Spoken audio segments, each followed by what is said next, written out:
Les PME jouent un rôle essentiel pour dynamiser le tissu économique sur tous les territoires. Les 135 000 PME françaises emploient 28% de nos salariés et réalisent 22,5% de la valeur ajoutée. Entre 2009 et 2015, les PME ont créé près de 100 000 emplois. Autant dire que les exemples de réussite ne manquent pas, notamment dans le secteur agroalimentaire, qui est le premier secteur industriel français pour le nombre d'emplois et qui compte 98% de PME.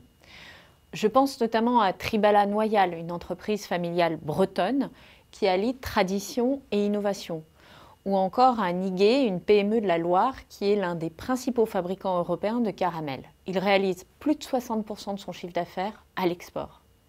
Notre enjeu maintenant, c'est de faire grandir ces PME en France et à l'international. Comme l'Allemagne, nous devons développer notre Mittelstand. Nos PME françaises ne vont pas assez à l'export. Nous avons seulement 125 000 PME exportatrices en France contre 220 000 en Italie, par exemple. Pour que nos PME dépassent davantage nos frontières, il faut renforcer leur compétitivité coût. Nous en sommes conscients et c'est pour cela que nous avons transformé le CICE, un crédit d'impôt susceptible d'être mis en question à n'importe quel moment, en baisse de charges pérennes et que nous sanctuarisons le mécanisme de crédit d'impôt recherche. Et il faut aller plus loin, notamment sur les impôts de production. Nous y travaillons dans le cadre du pacte productif 2025 qu'a souhaité le président de la République. La capacité à exporter des PME dépend également du niveau de gamme de leurs produits et de la modernisation de leur appareil productif. Pour faciliter cette modernisation, nous avons lancé un plan de numérisation des PME. Ce plan comporte un volet accompagnement avec la création de clubs French Fab, ainsi que la mise en place d'accélérateurs BPI qui sont destinés à former les dirigeants et leurs COMEX et à les aider à changer de catégorie en termes d'ambition. Il s'appuie aussi sur des diagnostics numériques que nous allons cofinancer avec les entreprises et la région et les filières. Et puis, nous avons prévu un mécanisme de suramortissement qui va permettre le passage à l'acte dans l'investissement dans l'usine du futur. Par ailleurs, nous avons mis en place des mesures pour renforcer le développement de vos PME à l'export. Je pense en particulier au programme Team France Export qui va rencontrer 9000 entreprises agroalimentaires pour leur présenter les dispositifs existants et pour les accompagner à l'international.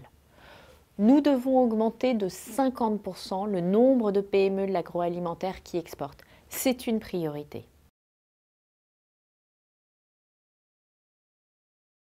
Si je devais faire un catalogue complet de nos mesures pour les PME, cette vidéo deviendrait un long métrage.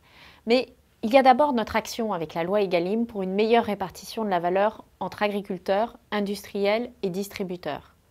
Comme vous le savez, j'ai décidé d'utiliser tous les leviers offerts par cette loi, à la fois sous l'angle de la sanction des pratiques commerciales douteuses, mais aussi pour construire de nouvelles formes de coopération. Et ce n'est sans doute pas un hasard si certains grands groupes de la distribution annoncent des plans spécifiquement à destination des PME. Au-delà, je voudrais vous citer 3 actions qui comptent beaucoup pour moi et pour mon ministère.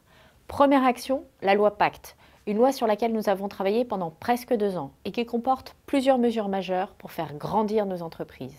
Il y a évidemment la réforme des seuils. Nous avions un système horriblement complexe avec des obligations qui tombaient tout de suite. Désormais, nous aurons seulement 3 seuils, avec un seul mode de calcul et 5 ans pour s'adapter aux nouvelles obligations. Mais Pacte, c'est aussi la facilitation de la transmission avec la simplification du pacte Dutreil.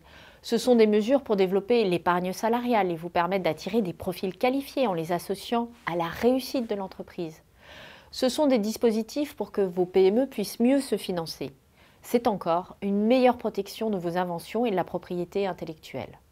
Deuxième action pour les PME industrielles, territoire d'industrie.